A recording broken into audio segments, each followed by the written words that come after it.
Welcome to the channel where stories light a fire in your heart and help you learn English naturally. Today, I'm going to tell you about a boy who worked 18 hours a day. A boy who trained when others slept. A boy who was called selfish, obsessed, and even crazy. But that boy did not care. He had one goal, and he gave his entire life to it. His name? Kobe Bryant. You may know him as a basketball legend. You may have seen his highlights, his championships, his famous smile. But do you know the real story? Do you know the pain, the loneliness, and the impossible work that lived behind the glory? By the end of this story, you will understand why Kobe Bryant is not just a sports hero. He is a symbol of what it means to give everything you have to your dream. This is the story of the Mamba Mentality. And as always, this story is a powerful way to improve your English. Through engaging storytelling, rich vocabulary, and real-life inspiration, you will learn naturally while listening. Now, let's begin from the very start.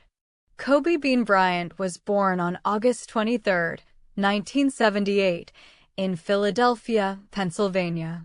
He was the youngest of 3 children and the only son of Joe and Pam Bryant. His father, Joe, was a professional basketball player. And so, from the moment Kobe opened his eyes, the game was in his blood. When Kobe was just 6 years old, his family moved across the ocean.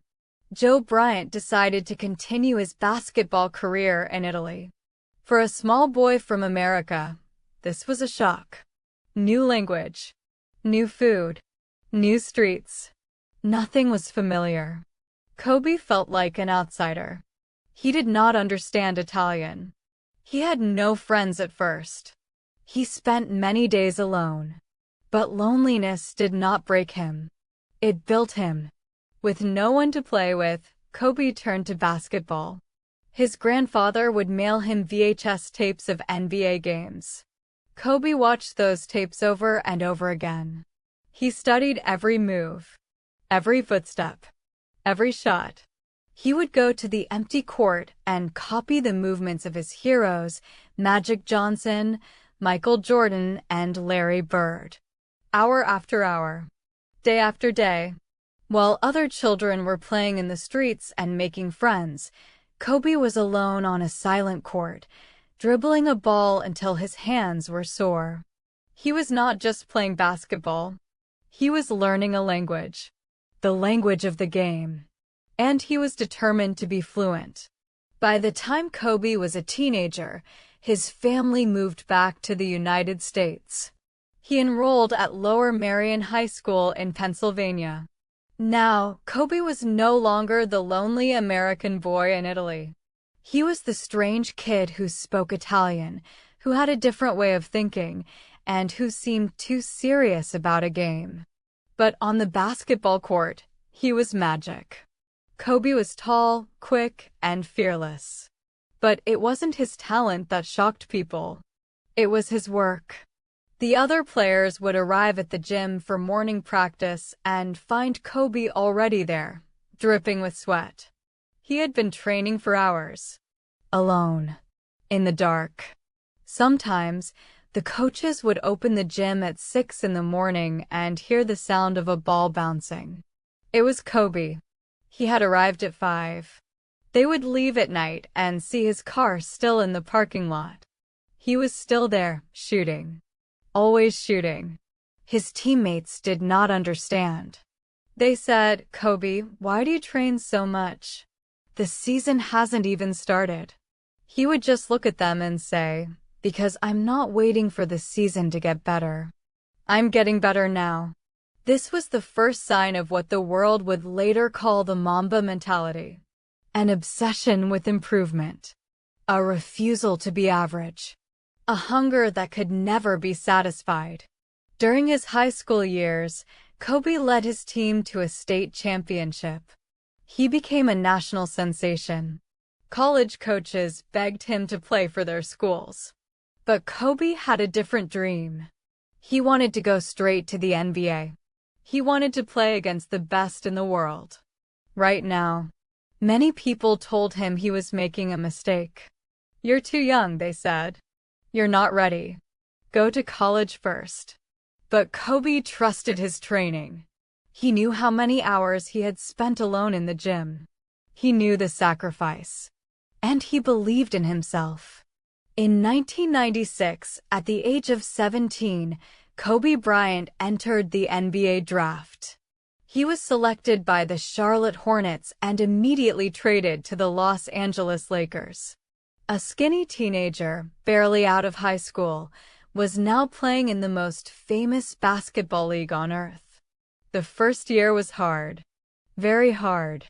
Kobe was not the star yet. He sat on the bench. He watched older players take the spotlight. He made mistakes. He felt the pressure. In one playoff game, with the season on the line, the coach trusted Kobe to take important shots. And Kobe failed. He shot air balls. 3 times. The Lakers lost. The crowd was silent. The critics said, "We told you. He's just a kid. He's not ready." Kobe rode home that night in silence. He did not cry in public. He did not make excuses. But inside, he was burning. He went straight to a high school gym near his home and began to shoot. All night. Into the early morning. The pain of failure was fuel. The next season, Kobe returned a different player. He was stronger, faster, more confident. He began to play more minutes. He started scoring more points. And the league began to notice. But it wasn't just the scoring. It was the rage, the cold focus, the look in his eyes. He wanted to destroy every opponent. Off the court, Kobe was quiet. He did not party. He did not drink. He did not waste time. He slept, trained, studied, and trained again. His teammates sometimes felt distant from him. He pushed them hard. He demanded excellence from everyone. Some players did not like it. They called him selfish. They said he only cared about himself. Kobe heard the whispers. And he answered with his work. One summer, after a painful loss, Kobe called a famous trainer named Tim Grover. Grover had worked with Michael Jordan. Kobe said, "I want you to train me. I want to do whatever Michael did. And more." Grover agreed. He created a workout plan called 666. 6 hours a day, 6 days a week, 6 months a year. But it wasn't really 6 hours. It was more. Much more. The routine was brutal. Kobe would wake up at 4 o'clock in the morning. He would run sprints in the sand, lift heavy weights until his muscles screamed, and then shoot 1,000 jump shots. He would do defensive slides until his legs burned. Then he would cool down, eat a small meal, and go to team practice with the Lakers. While other players were yawning and stretching, Kobe had already been working for 4 hours. After team practice, Kobe would stay. He would work on one single move for an hour. Just one move. A fadeaway shot. A footwork pattern. He repeated it hundreds of times. Even when his teammates went home, Kobe stayed on the court, covered in sweat, refusing to stop. One trainer said, "He works like someone who is trying to prove he's not the best. He works like an undrafted rookie who might get cut tomorrow." But Kobe was already a superstar. He had money, fame, and awards. Yet he worked harder than anyone. Why? Because Kobe understood a deep secret. Talent is just the starting point. Work is the journey. And the journey never ends. He once said, "I can't relate to lazy people. We don't speak the same language. I don't understand you. I don't want to understand you." This was the Mamba mentality. Constant, obsessive, relentless improvement. Even when no one was watching. And then the championships came. With Kobe's leadership, the Los Angeles Lakers won 3 NBA championships in a row: 2000, 2001, 2002. Kobe was no longer just a talented young player. He was a champion. He played with Shaquille O'Neal, one of the most dominant players in history. Together, they were unstoppable. But behind the scenes, there was tension. Shaq wanted to have fun. Kobe wanted to work. Shaq relied on his size. Kobe relied on his obsession. The two stars clashed. The locker room became divided. Eventually, the team fell apart. Shaq was traded, and Kobe was left alone as the leader. The critics said he could never win without Shaq. They said he was too selfish to lead a team. The next years were painful. The Lakers lost, and lost again. Kobe scored incredible numbers, but his team was not strong enough. He faced anger from fans and media. He faced personal struggles and deep loneliness. But Kobe did what he always did. He went back to the gym. He woke up at 4 in the morning. He trained harder than ever. He studied the game even more deeply. He began to learn how to lead not just by force, but by example. He invited young players to train with him. He taught them the Mamba Mentality.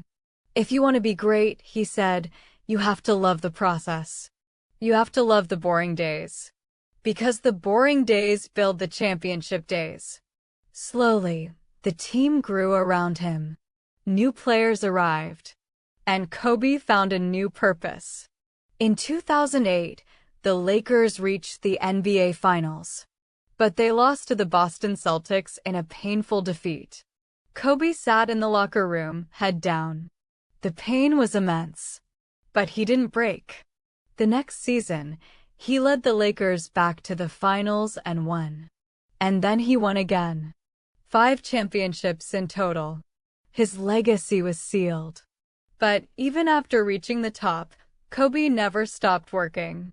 In 2013, at the age of 34, Kobe suffered one of the most terrible injuries a basketball player can face. He tore his Achilles tendon.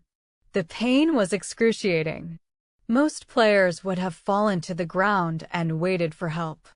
Kobe, with a torn Achilles, walked to the free throw line and made 2 free throws. Then he walked off the court on his own. Doctors said he would never be the same. They said his career might be over. Kobe listened.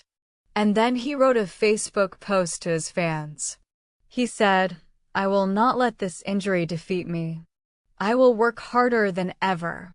This is just another chapter in my story." And he did work. Through the pain of rehabilitation, through the doubt of the world, through the fear inside his own heart, he woke up at 4 in the morning again. He trained in the pool, on the bike, in the weight room. He rebuilt his body piece by piece. A year later, Kobe returned to the court. He was not the same athlete, but his mind was stronger than ever. On April 13, 2016, Kobe played his final NBA game. He was 37 years old. His body was tired. The years of work had worn him down. But that night, something magical happened. In his very last game, Kobe scored 60 points. 60 points.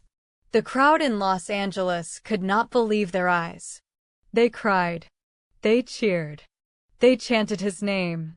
After the game, Kobe stood at center court and smiled. He said, "Mamba out." And then he walked away. But Kobe's life after basketball was just as inspiring.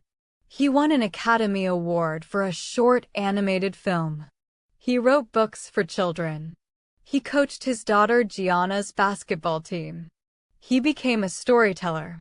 He said, "The most important thing is to try to inspire people so that they can be great in whatever they want to do."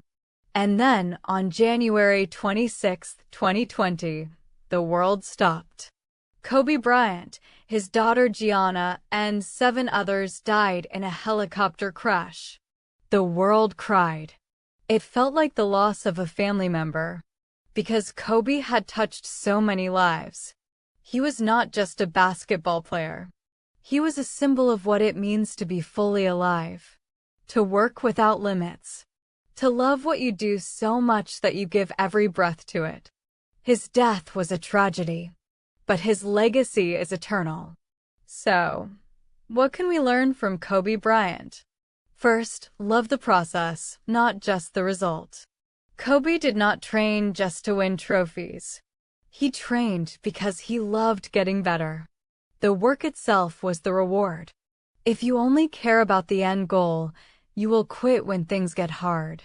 But if you love the daily process, no obstacle can stop you. Second, fail forward. Kobe missed thousands of shots. He lost big games. He failed again and again. But he did not hide from failure. He studied it. He used it as fuel. He once said, "Failure is not fatal. It is the courage to continue that counts." Third, discipline is a superpower. Kobe lived a life of extreme discipline. No parties. No shortcuts. No wasted days. In a world full of distractions, his focus was a weapon. This kind of discipline is available to all of us. It doesn't require talent. It requires a decision. Fourth, inspire others. In his later years, Kobe poured his energy into helping young people. He wanted to pass on the Mamba mentality. He believed that greatness is not about being better than others. It's about helping others find the greatness inside themselves. Kobe Bryant once said, "Those times when you get up early and you work hard. Those times when you stay up late and you work hard. Those times when you don't feel like working, when you're too tired and you don't want to push yourself, but you do it anyway. That is actually the dream. It's not the destination. It's the journey." This is the Mamba mentality. It is not just for basketball. It is for learning English. It is for your career. It is for your life. It is waking up and doing the work even when no one is watching. Even when the progress is slow. Even when hope is dim. Kobe Bryant was not born a legend. He built himself, one early morning at a time. And what he built can never be destroyed. It lives in the hearts of everyone who chooses to work with passion, to love with intensity, and to never, ever give up. So, as you continue your journey of learning English, remember Kobe. Remember the boy who worked 18 hours a day for free. Remember the man who turned failure into fire. And remember that you, too, can be great. Not because you are perfect, but because you are willing to try. Every single day. Thank you for listening to this story. If it inspired you, if it touched your heart, please like this video and subscribe to the channel. Share it with someone who needs motivation today. And let me know in the comments, what part of Kobe's journey meant the most to you? I read every comment. Until next time, keep working, keep dreaming, and always remember, Mamba out, but Mamba never quits. Bye for now.